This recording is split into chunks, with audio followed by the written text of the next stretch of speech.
There's all kinds of key experiences that other people are having as you're growing up. One is making love, one is doing LSD, one is, you know, even when I did EST at one point, and people said to me, you can't understand really what this is about unless you do it. I had a homosexual pick me up once, and he was trying to talk me into going to bed with him, and his argument was... And you didn't? No, I didn't. And his argument was... understand what it's about. You don't know that you don't like it unless you do it.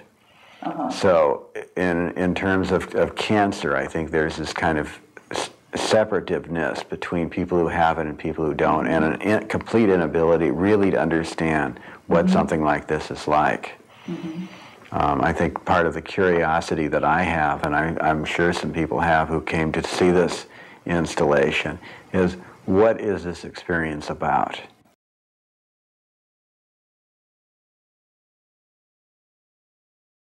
One of the things that I would really hope, and this would be in general, is that it would give people who saw it some freedom to think about what cancer means.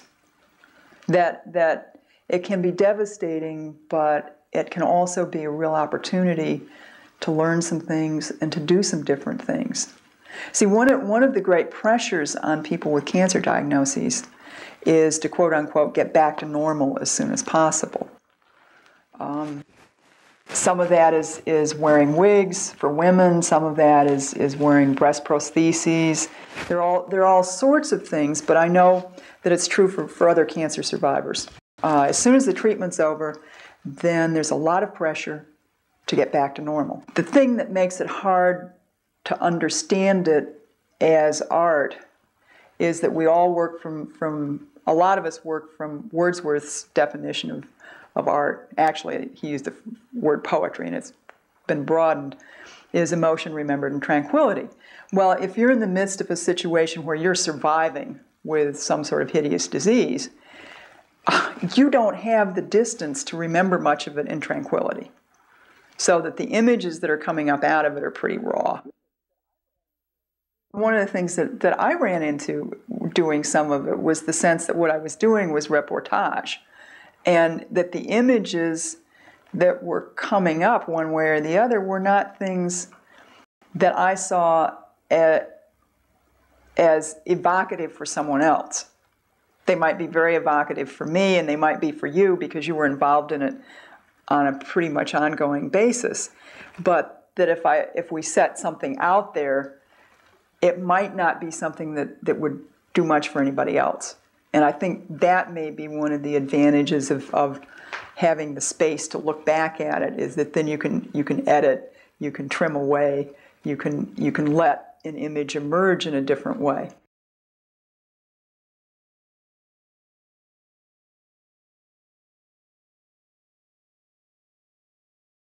You mentioned the idea of not a victim, a survivor, and I think that's really a wonderful concept. What do you mean by that? How can you be a survivor if you're dying?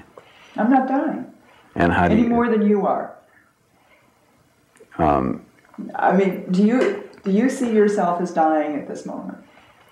Well, in some ways, but what ways? Well, certainly the fact that we're not immortal. Now, come on, Kim, get specific. But I have a lot more years to live. I mean, if we were to put bets on it, most people would say I have more years to live than you. Yeah, unless you get hit by a truck coming out of your driveway. Unless. Yeah. Well, I mean, that happens to people. Yeah. Okay, what else? What other ways might you see? This is the thing. This is the issue of staying in the present. At the moment, I'm fine. I'm not dying any more than anybody else is. Well, So I mean, do you think there's some denial connected to this when you say I'm not dying? Or are you talking kind of existentially that you're living now, and so you're not looking at that point? You're not looking into the future. I think it's both existential, and I think it's the actual truth. I'm not dying at this moment any more than anyone else is. Now, if you want to talk about on the cellular level, all the cells that are dying and sloughing off and being evacuated from our bodies and so on. But see, that's one of the things, I think this is part of the crux of our collaboration, is I think in some ways you still see me as dying more than you are.